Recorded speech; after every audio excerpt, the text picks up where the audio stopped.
नमस्कार साथियों, मैं आपका साथी संजय रतिवाल। मैं आप सभी का हमारे YouTube प्लेटफॉर्म द्रोणा पीसीएस पे हार्दिक स्वागत करता हूं। आशा करता हूं आप सभी स्वस्थ मंगल कुशल होंगे। और एक गुड न्यूज, रीट का नोटिफिकेशन जारी हो गया है और एग्जाम फॉर्म जो है वो भरने प्रारंभ होने वाले हैं 16 दिसंबर से। और सेकंड ग्रेड का भी नोटिफिकेशन जारी हो गया है। सेकंड ग्रेड की बात करें हम मेरे साथियों तो सेकंड ग्रेड की कुल वैकेंसी आई है 2129 पद। सभी के अरमान पे वैसे तो बताऊं तो पानी फेर दिया गया है। सबने उम्मीद लगा रखी थी इस बार 10,000 के करीब वैकेंसी आने वाली है, क्योंकि 10,534 लगभग 500 जो है पद ये फर्स्ट ग्रेड के प्रमोट हुए थे, है ना। तो फर्स्ट ग्रेड के अंदर प्रमोट होने के बाद में उम्मीद थी कि इस बार लगभग नए नए करते ही नापा माना को नहीं भी बात ने भी कि 10,000 पद तो अमूमन हाँ ऐसा सोच के चल रहे थे। लेकिन वैकेंसी आई है 2129 पोस्ट पे, जिसके अंदर मैं बात करूं अपन पंजाबी विषय पे। इस पे पंजाबी विषय की 64 पोस्ट है। और गणित की बात करें हम 539 पद जो आए हैं ये गणित के आए हैं। किसके आए हैं? गणित के आए हैं 539 पद। तो ये आपके सामने है वैकेंसी के बारे में जानकारी। इसके बाद में हम बात करें मेरे साथियों और अन्य पद पे, जैसे इंग्लिश को लेके चले। इंग्लिश के बाद में आप बात करो तो हिंदी की बात करो, सामाजिक विज्ञान की बात करो, उर्दू के भी पद दिए हैं उनके भी बात करने वाले हैं। तो लगभग 64 पद। इस 64 पदों पे हम बात करें मेरे साथियों कि ये जो 64 पद है मैं इसको लेके चलता हूं। एक बार देखो आप कि ये जो 64 पद है, पिछली बार 70 पद पे वैकेंसी आई थी, जिसके अंदर 7 लोग जो है ये सिलेक्ट हुए थे। और 7 में से 2 लोग क्या हो गए थे मेरे साथियों, फर्स्ट ग्रेड के अंदर सिलेक्ट हो गए थे। यानी 7 में से 2 जाने के बाद में 5 बचता है। इस 5 को अगर 70 में से घटाए तो 65 बचता है। इस 65 से भी एक घटा के 64 पद दिए। कितने पद दिए हैं मेरे साथियों? 64 ही पद दिए हैं। और ये वो 64 को ही नूर होने वाली ही जो इस वैकेंसी के अंदर सिलेक्ट होने वाली है। इसके बाद में अपन बात करें हिंदी के आए हैं कुल मिला के पद 288 पद। कितने? 288 पद आए हैं। और ये 539 जो है ये गैर अनुसूचित क्षेत्र के अंदर आती हैं। और कुल मिला के पद इसके बात करें तो 694 पद आए हैं। कुल पद की बात करें तो 694 पोस्ट जो है ये गणित की है। हिंदी की बात करें हम, हिंदी के पद आए हैं टोटल 288।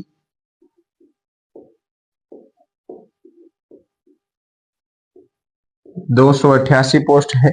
अंग्रेजी की बात करें तो अंग्रेजी के आते हैं 327।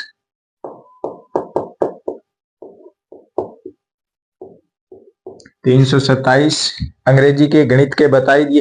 फिर बात करते हैं विज्ञान की। किसकी मेरे साथियों? विज्ञान की बात करें तो विज्ञान के पद है कुल मिलाकर पद जो बनते हैं ये बनते हैं मेरे साथियों 350। कितने पद विज्ञान की?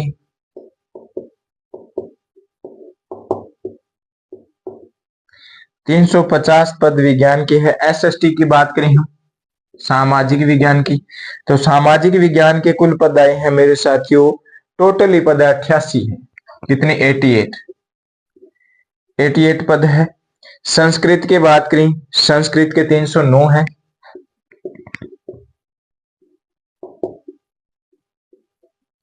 फिर बात करें हम उर्दू की, उर्दू के पद है 9। ये है साथियों सारी की सारी जानकारी। 2129 पोस्ट पे वैकेंसी रहने वाली है। कितने पोस्ट पे? 2129 पद पे ये पोस्ट होने वाली है जारी। इसके एग्जाम जो है ये शायद 24 दिसंबर से है और चलने वाली है जनवरी के हाफ तक। और ये रेट की भी 16 दिसंबर से एग्जाम स्टार्ट है जो 15 जनवरी तक चलने वाले हैं। ये है आपके सामने किसकी? ये तो है मेरे साथियों सेकंड ग्रेड की।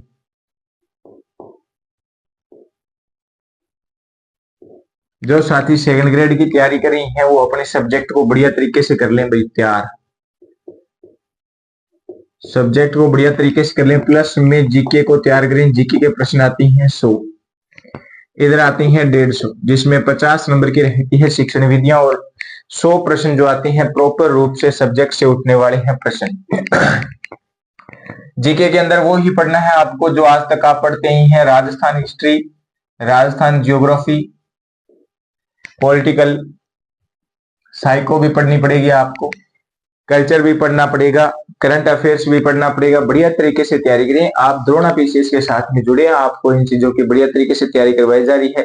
और रही बात हिंदी की, हिंदी का भी अपने जीके हिंदी का जो व्याकरण है ये चल रहा है, और हिंदी का साहित्य भी चल रहा है, साइको भी चल रही है। राजस्थान कल्चर की बात करें, इंडिया कल्चर की बात करें, India history, Rajasthan geography, India geography, Rajasthan polity भी चलने वाली है, चल ही रही है। बात करें इन सब्जेक्ट की, जो जीके का टॉपिक है ये अपन पूरा यहाँ पे देख रहे हैं। जीके जितना पोर्शन है वो सारा बढ़िया तरीके से करवा रहे हैं। कहाँ से प्रश्न उठने वाला है ये भी चर्चा हम क्लास के अंदर करते हैं। फिर बात करूं मैं साथियों, रीट पे चलती हैं अपन।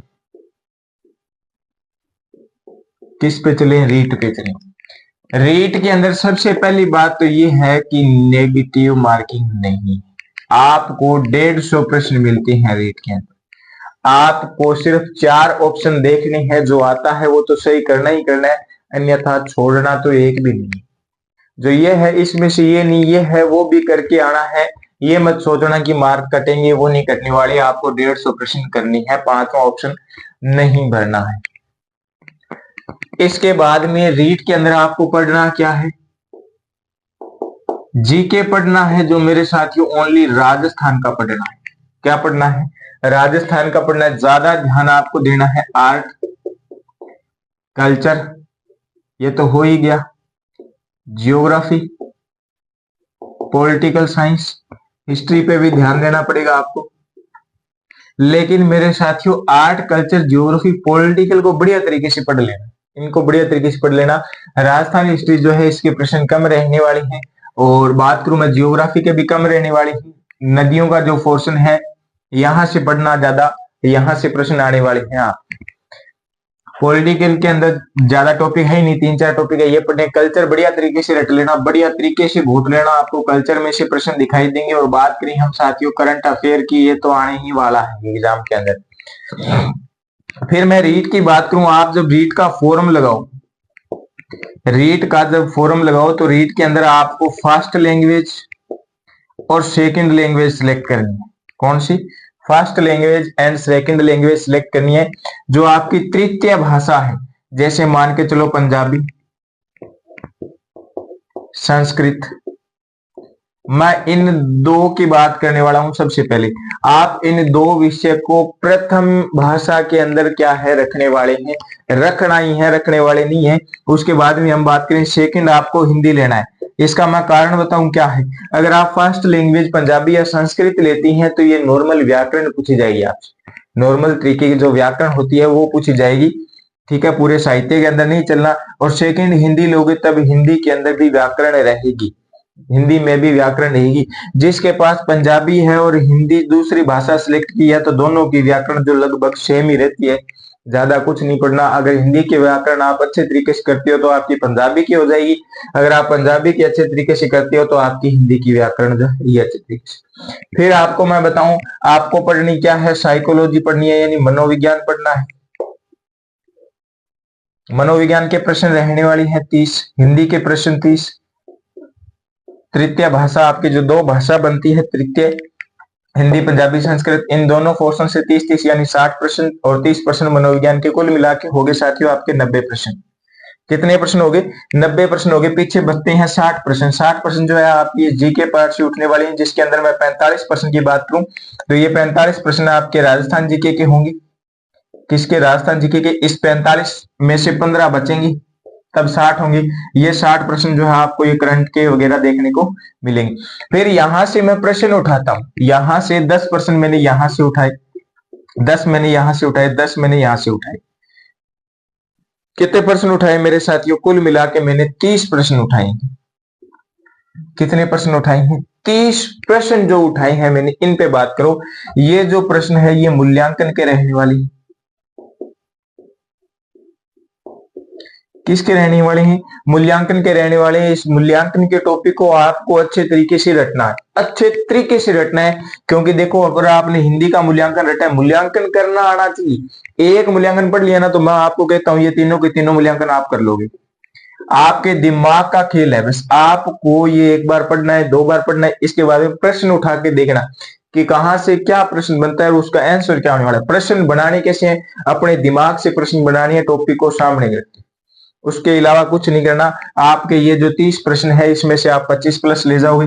फिर इधर 45 प्रश्न की बात करूं राजस्थान जीके की, तो इसमें से आपके 30 से प्लस रहने वाले प्रश्न है।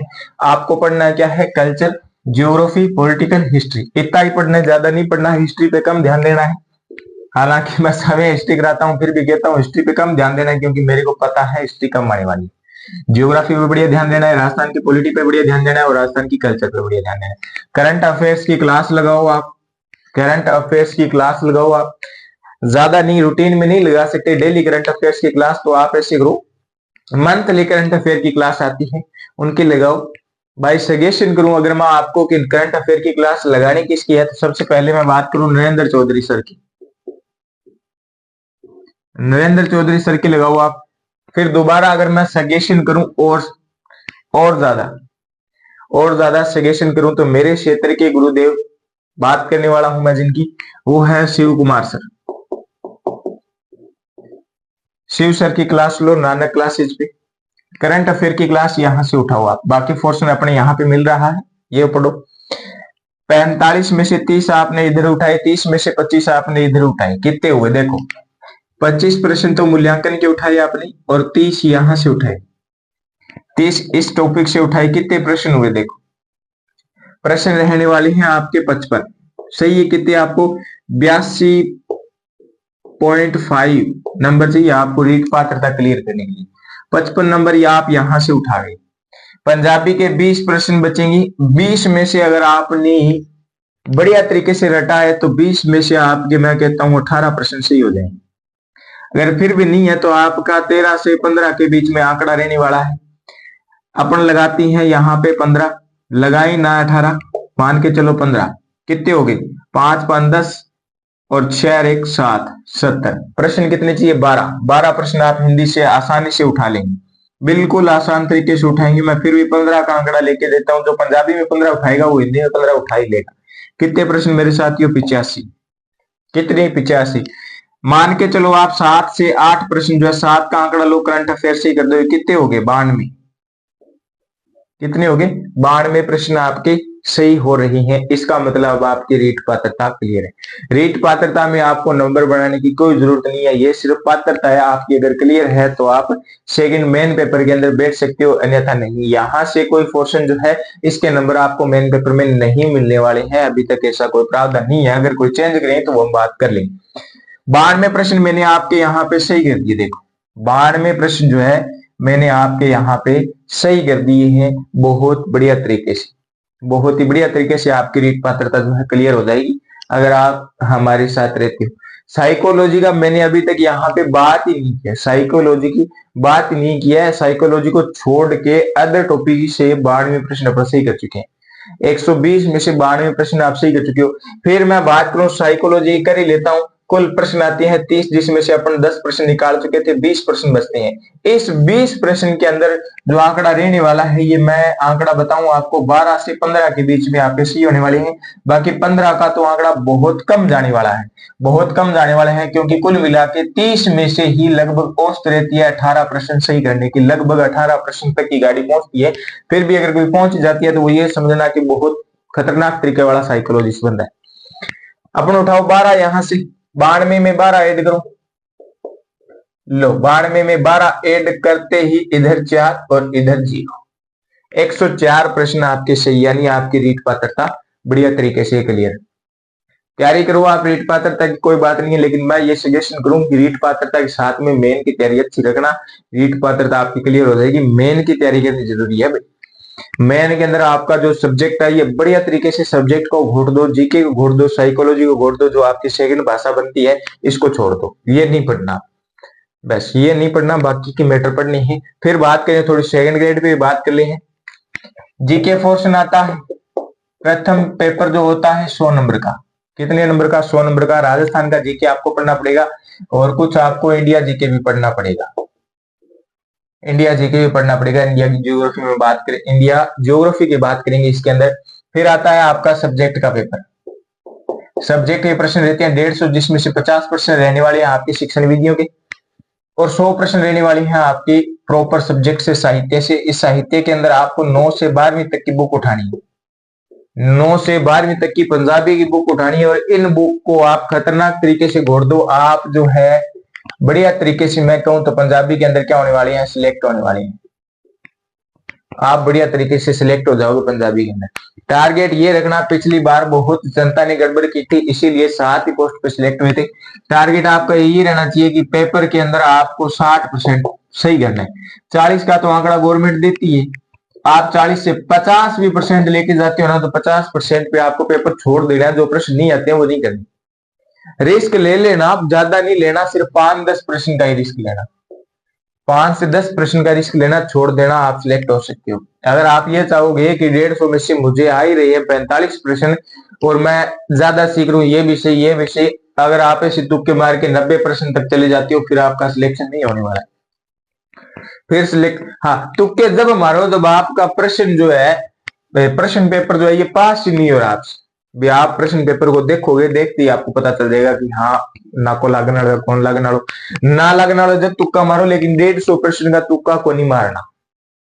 150 प्रश्न का तुक्का को नहीं मारना, ना लगना लो। फिर भी थाने पेपर का मुंह ना करता ही 40-50 प्रश्न या तो आंता होगा, क्योंकि 50% तो आप यहाँ से शिक्षण विधियों से उठाओगे, इनमें से ले डूबोगे। 30+ तो ले ही डूबोगे। ठीक है, इसके बाद में प्रश्न बचते हैं 100। जब आपने शिक्षण विधियां पढ़ी है तो आप पंजाबी भी पढ़ते हो, ये नहीं पढ़ते ऐसा नहीं है कि आप पंजाबी नहीं पढ़ते, हिंदी नहीं पढ़ते, इंग्लिश नहीं पढ़ते, पढ़ते हो। इधर 100 में से उठा लो, 100 में से नया नया करते ही मैं बात करूं 45% की, यानी 45% की बात करा तो 100 में 45 तो सही कर दो। थारा प्रश्न कितना सही हुआ? 30 + 45 कितने परसेंट सही? 75% सही। 75 तो सही है, 10% को रिस्क ले लो, आ लो 85। 85 में नाना करते हैं 83 तो बच जाएगा, तो सिलेक्शन। 100 प्रश्न आएंगे जीके के। जीके के अंदर बात करूं 40% तो सबको आने वाले ही होंगे, 40% सबको आने वाले होंगे। इस जीके के 40 प्रश्न को छोड़ो, आप एक बार प्रश्न 60 पे बात करते हैं, सिर्फ 60 पे। ये वो 60 प्रश्न है जिन्होंने घनिष्ठता से पढ़ी, जिन्होंने घनिष्ठता से पढ़ी और प्रश्न की लैंग्वेज समझेगी कि प्रश्न पूछ क्या रहा है। इन 50 में से अगर आप सॉरी इन 60 में से अगर आप 30+ ले डूबते हो ना, तो आप पेपर को छोड़ देना भाई। आपके प्रश्न बनते हैं 70, 100 में से 70 का आंकड़ा ये और इधर 85 का आंकड़ा ये, आप हो सकता है सिलेक्शन ले डूबो। सिलेक्शन ले डूबो, ज्यादा समय खराब नहीं करेंगे। यहाँ पे बहुत बढ़िया तरीके से वैकेंसी आ गई है, तो तैयारी करो। देखो मेहनत करनी पड़ेगी, मेहनत करनी ही पड़ेगी, तभी सिलेक्शन ले पाएंगे। ऐसे नहीं है कि वैकेंसी आ गई अब की बार मेरो सिलेक्शन हो जाओ, वैकेंसी आ गई, यहाँ को नहीं हुआ। कम से कम आपको सेकंड ग्रेड के लिए नए नए करते ही, मैं कम से कम घंटे बात करूं तो आपको 8 घंटे तो पढ़ना ही पढ़ना है। अगर आप उससे प्लस पढ़ते हो तो बहुत बढ़िया बात है। आपको शेड्यूल बढ़ाना है, शेड्यूल के अकॉर्डिंग पढ़ना है। ऐसे नहीं है कि आज एक बुक उठाई उसे कंप्लीट किया, फिर दूसरी उठाई उसे कंप्लीट किया। ऐसे करके आप 5-6 बुकें बढ़ती है, जब छठी बुक लास्ट बुक पे पहुंचोगे ना, तो पहली बुक वाला डाटा क्लीन हो जाएगा, समझ में नहीं रहेगा कि क्या पढ़ा था। भाग को बांट के पढ़ो, रिलेटेड करके पढ़ो। कुछ जियोग्राफी के टॉपिक हिस्ट्री से मिलते हैं, हिस्ट्री के साथ कंबाइन करो।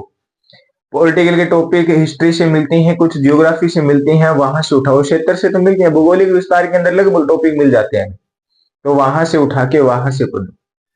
कल्चर की बात करें, कल्चर, ज्योग्राफी और हिस्ट्री ये तीनों एक साथ में कंबाइन करके पढ़ो, तो आपको बढ़िया तरीके से याद है। शेड्यूल बनाना है कि इतने घंटे से इतने घंटे में ये पढ़ना है, 1 से 2 घंटे ये पढ़ना है, इसके बाद में ये पढ़ना है। अगर आप दिन में पढ़ते हो तो आप रात के समय में ये जो जितना आपने दिन में पढ़ा है ये आप रफ रजिस्टर लो आपका, उसके अंदर जो आपने याद किया है उसे लिखने का प्रयास करें। आपको कितना याद है, लिख लिख के पढ़ना है। लिख लिख के पढ़ोगे तो आपका जो डाटा है ये स्थायी रहेगा। स्थायी रहने का मतलब है कि दिमाग के अंदर फिट रहेगा। फिट होने के बाद में आप एग्जाम के अंदर बिल्कुल सही तरीके से करो। लिखने का फायदा ये है एग्जाम के अंदर आपको तुरंत प्रभाव से याद आ जाए, अच्छा मैंने वहां पे ऐसे लिखा था, ये बात ये कहना चाहता है, इसका ऑप्शन ये सही है, इस पे बात करनी है।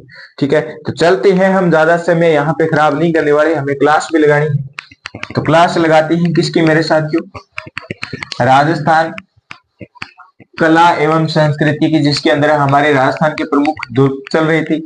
कुछ दुर्ग जो है हमने पढ़ लिए थे पीछे की क्लास के अंदर, आज आगे की बात करने वाले। महत्वपूर्ण दुर्ग जो थे वो हम लगभग कर चुके हैं, और आगे जो प्रश्न आएंगे ये हो सकता है इन दुर्गों से प्रश्न पूछ ले, क्योंकि महत्वपूर्ण दुर्ग जो हमने प्रमुख दुर्ग देखे थे वो 40 दुर्ग देखे थे। कितने दुर्ग देखे थे? 40 दुर्ग देखे थे। उन 40 दुर्गों में से एक दुर्ग हमारा आता है जयगढ़। इस जयगढ़ दुर्ग की मैं बात बताऊं आपको, तो मैं राजस्थान हिस्ट्री के अंदर करके आ चुका हूं, इसीलिए राजस्थान हिस्ट्री की थोड़ी क्लास है ज्यादा लंबी रही है, क्योंकि हम कल्चर की बात भी वहां पे साथ में करके आए। जयगढ़ दुर्ग है पहाड़ी पे बना हुआ है, तो किस श्रेणी के अंदर होगा मेरे साथियों? गिरि दुर्ग के अंदर होगा। फिर आप ये बताओ कि जयगढ़ दुर्ग की अपन बात जो करें राजस्थान के किस कल्चर, राजस्थान की कौन से टॉपिक के अंदर करके आए हैं? हिस्ट्री के अंदर बात करें तो आमेर का जो इतिहास है उसके अंदर हम करके आए हैं। वर्तमान में बात करें जयपुर की, जयगढ़ दुर्ग जयपुर। इस जयगढ़ दुर्ग की बात की थी मैंने कि यहाँ पे पहले चील के टोले रहते थे। टोली के देने का यार आज एक टोली की नजर आ रही है, बिया चील समझो, चिल्ला की टोली रहती, इसीलिए इस जयगढ़ दुर्ग की बात करें हम, इसको कहते हैं चीलों का टीला या टोला।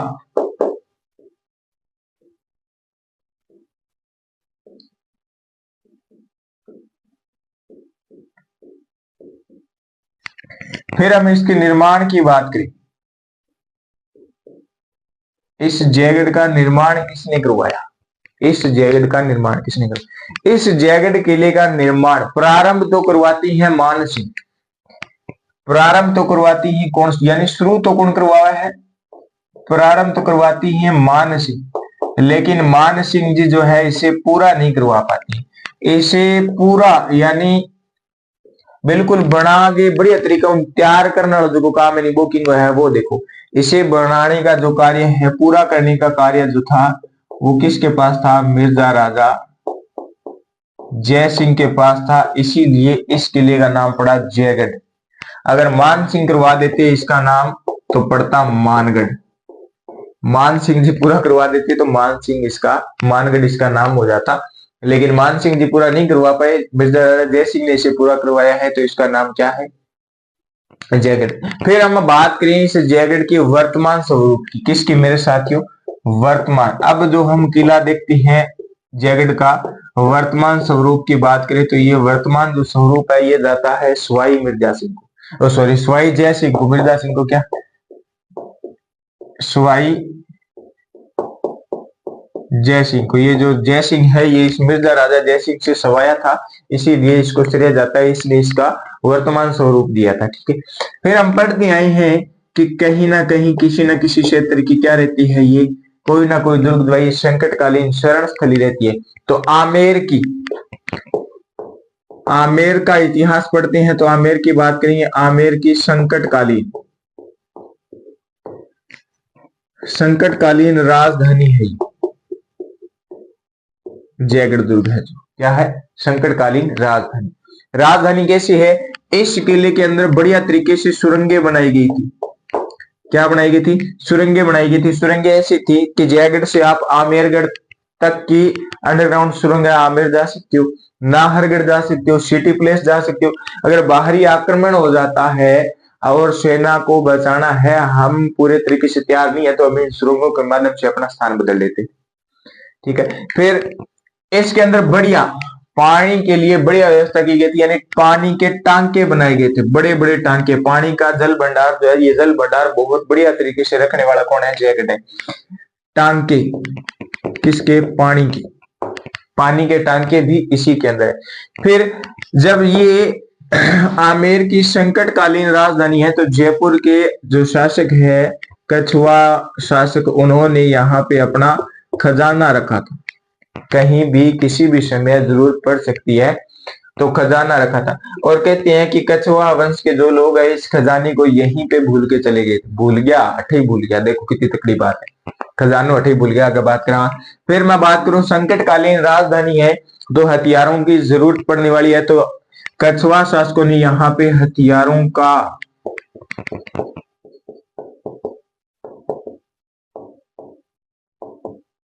कारखाना भी यहीं पे स्थापित किया था। तोप का कारखाना कहते हैं ना, यानी हथियारों का कारखाना भी यहाँ पे। जब ये हथियारों का कारखाना है तो मैं बात करूं, ये हथियारों का कारखाना है तो यहाँ पे हथियार बनने वाले।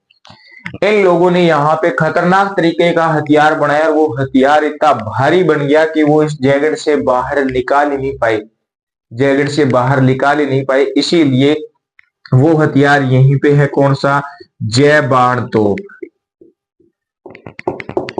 जय बाण तोप एशिया की सबसे बड़ी तोप जो है यही है, कहते हैं इसका 50 टन वजन है। कितना, 50 टन वजन है जय बाण तोप का। एशिया की सबसे बड़ी तोप है, ये बात ध्यान में रखनी है। फिर इस किले के अंदर यानी जयगढ़ किले के अंदर जेल भी थी। क्या थी, जेल भी थी।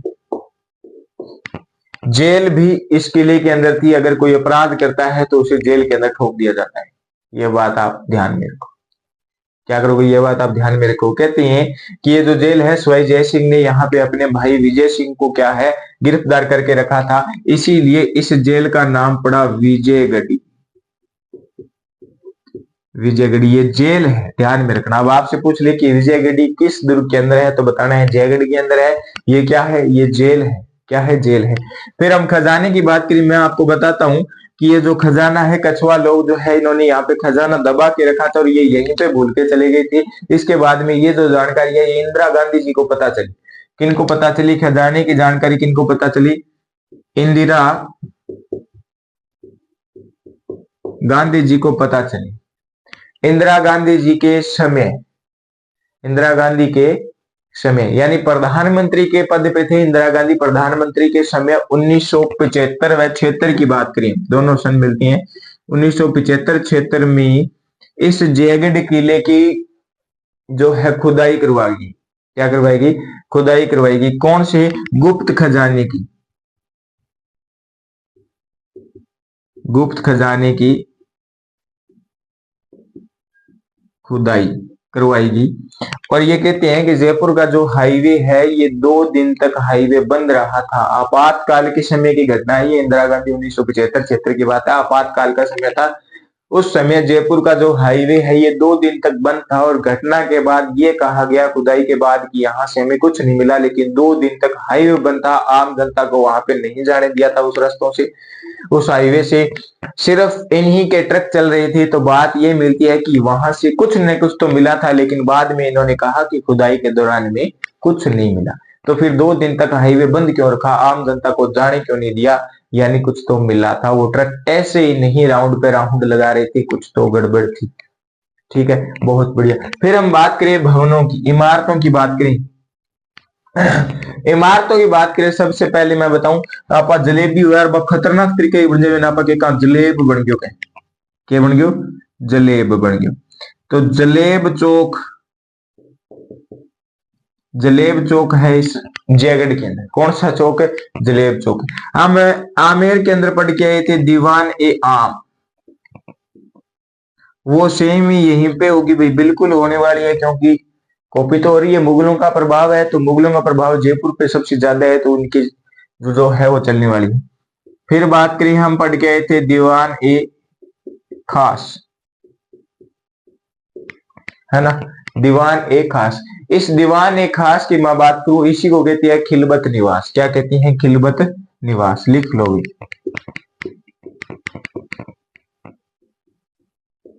किसको, खास को, ख से खिलबत, खास ख से खिलबत। इसकी बात करूं मैं, इसको कहते हैं सुब्बट निवास। आम को कहते हैं सुब्बट निवास, लिख लो, पूछ सकता है एग्जामिनर का, क्या आपका क्या पूछ। जलेब चौक यहीं पे है, दीवाने आम यहीं पे है, दीवाने खास यहीं पे है। इसी आमेर के अंदर क्या है मेरे साथियों, सूर्य मंदिर है। सूर्य मंदिर भी इसी आमेर के अंदर, सॉरी जयगढ़ के अंदर स्थित है। फिर बात करूं मंदिर से याद आया, यहीं पे एक मंदिर है ललित मंदिर। कौन सा मंदिर है? पहले बात करी सूर्य मंदिर की, सूर्य मंदिर यहीं पे है। फिर बात करें हम ललित मंदिर की, फिर यहाँ पे बात करें विलास मंदिर भी यहीं पे है। कौन सा मंदिर मेरे साथियों? विलास मंदिर। कहां पे है? जयगढ़ के अंदर है विलास मंदिर, विलास मंदिर। फिर मैं बात करूं यहाँ पे कुछ पुराने मंदिर है, प्राचीन मंदिर, राम मंदिर, हरिहर मंदिर। कौन सा? राम मंदिर, हरिहर मंदिर व भैरव मंदिर, काल भैरव जो कहते हैं ना, वो मंदिर भी यहीं पे है। काल भैरव ब्रैकेट में लिख लेना या फिर नोट लगा के लिख लेना, भैरव प्राचीन मंदिर है ये। सबसे पहले यही मंदिर बने थे, ध्यान में रख लेना, प्राचीन मंदिर। कौन से मंदिर है? प्राचीन मंदिर है। फिर हम जो ये विजयगढ़ी पढ़ के आए हैं, इसके पार्श्व की बात करें, इसके पार्श्व की बात करें तो यहाँ पे 7 मंजिला, कितने मंजिल मेरे साथ? 7 मंजिल। कितने मंजिल? 7 मंजिल। एक स्तंभ है जिसको कहती हैं प्रकाश स्तंभ। क्या कहती हैं? प्रकाश स्तंभ कहती हैं। विजयगढ़ी के पास में ही क्या है? प्रकाश स्तंभ है, 7 मंजिला। ठीक है, इसको कहते हैं दिया बुर्ज। इस प्रकाश मंजिला को, प्रकाश स्तंभ को कहते हैं दिया बुर्ज। ये बात आप ध्यान में रखना, ये क्या कहलाता है? दिया बुर्ज कहलाता है। ये बात तो है मेरे साथियों जयगढ़ की। क्या? जयगढ़ की कुछ बातें हम करके आ चुके हैं। कहां पे मेरे साथियों? हिस्ट्री के अंदर। ठीक है, चलो देखो, जयगढ़ जो है जयपुर के अंदर है, गिरिदुर्ग की श्रेणी में आता है। उसके बाद में हम बात करें, इसको कहते हैं चिलों का टीला। प्रारंभ निर्माण की बात करें, प्रारंभ करवाया था मान सिंह ने, पूर्ण करवाया मिर्जा राजा जयसिंह ने। वर्तमान स्वरूप सवाई जयसिंह का है। आमेर की संकटकालीन राजधानी है। यहाँ पे बड़ी बड़ी सुरंगें बनी हुई है जो एक क्षेत्र को दूसरे क्षेत्र से जोड़ती है, यानी एक दुर्ग को दूसरे दुर्ग से जोड़ती है। पानी के बड़े बड़े भंडार है जिनको कहते हैं टांके, पानी के टांके। ठीक है, खजाना यहीं पे था, कछुआओं का, हथियारों का कारखाना, जयबान तोप, विजयगढ़ी जिसको कहते हैं जेल। इंदिरा गांधी 1975 क्षेत्र के अंदर क्या करवाती है? यहाँ गुप्त खजाने की खोदाई करवाती है, लेकिन बाद में कहती है यहाँ से कुछ नहीं मिला। भवनों की बात करें, जलेब चौक यहीं पे है, दीवान आम यहीं पे है, दीवान खास यहीं पे है। उसके बाद में सूर्य मंदिर, ललित मंदिर, विलास मंदिर। और प्राचीन मंदिर की बात करें, राम हरिहर काल भैरव का मंदिर भी यहीं पे है। और फिर है दिया बुर्ज जिसका नाम है प्रकाश स्तंभ, ये भी यहीं पे है। जब हम जयगढ़ पढ़ते हैं तो हम नाहरगढ़ को क्यों छोड़े? जब हम जयगढ़ पढ़ते हैं तो हम नाहरगढ़ को क्यों छोड़े? हम नाहरगढ़ को भी देखते हैं। नाहरगढ़ के बारे में आपको एक बात पता होगी कि ये क्या है? नाहरगढ़ का जो नाम है ये सैनिक नार सिंह के नाम पे रखा गया। किसके नाम पे रखा गया? नार सिंह के नाम पे इस किले का नाम नाहरगढ़ रखा गया, क्योंकि नार सिंह जो है यहाँ पे क्या हुए थे? शहीद हुए थे, इसीलिए उनका नाम जो है वो इस दुर्ग के नाम से जाने जाने लगा। आज तक भी हम उनका नाम जानते हैं, नाहर सिंह, नाहरगढ़ लिखते हैं, नाहरगढ़।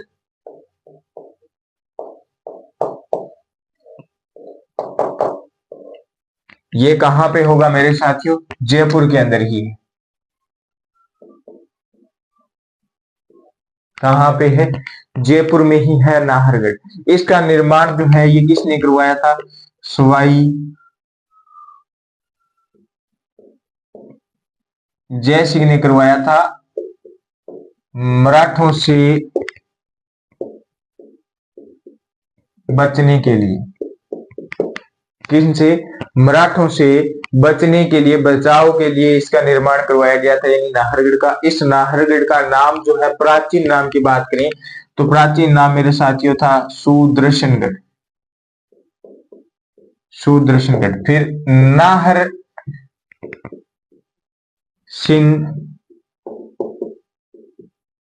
सैनिक की मृत्यु, शहीद के बाद इसका नाम क्या रखा गया? नाहरगढ़ रखा गया। क्या रखा गया? नाहरगढ़ रखा गया। ये जो किला है नाहरगढ़, ये जयपुर की रक्षा करता था। बाहरी आक्रमण जो होते थे, युद्ध जो होते थे, उनसे बचाता था। इसीलिए इस नाहरगढ़ को कहती हैं जयपुर का, क्या कहेंगे, पहरेदार। जयपुर का पहरेदार कहती हैं। नाहरगढ़ को कहती है जयपुर का पहरेदार, बचाव करता था, ये जयपुर की रक्षा करता था। ठीक है, फिर हम बात करें माधो सिंह की। किसकी बात करें? माधो सिंह। कौन से? सेकंदवाली। इन्होंने अपनी 9 रानियों के लिए, 9 पासवानों के लिए 9 एक जैसे महल का निर्माण करवाया था नाहरगढ़ के अंदर। ये आप ध्यान में रखो, 9 एक जैसे महल है, ये बात भी ध्यान में रखनी। बस इतनी सी बात है नाहरगढ़ की, इतनी सी बात है नाहरगढ़ की। इस नाहरगढ़ के साथ साथ में एक जयपुर का ही किला और है, उसकी बात करते हैं, यहीं पे कर लेते हैं, जिसका नाम मिलता है माधोराजपुरा।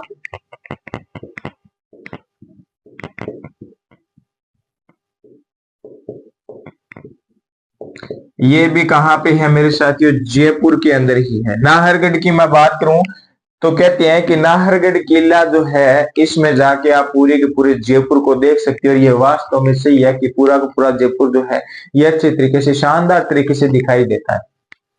ठीक है, इसकी निर्माण की बात करें तो मराठों से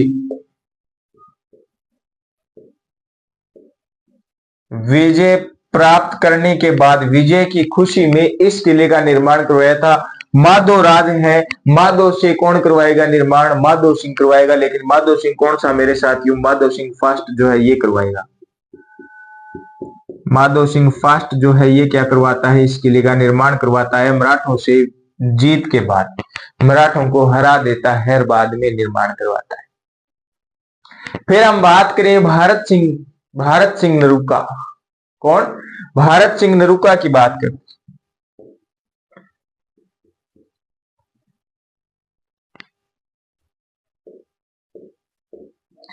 इन नरूका की बात करें, भारत सिंह नरूका की बात करते हैं। देखो इनकी कहानी है, अमीर खां पिंडारी की बेगमों को गिरफ्तार करके ले आता है, इसी माधोराजपुरा के किले के अंदर रखता है। किसकी? अमीर खां पिंडारी जो था ना, अमीर खां पिंडारी,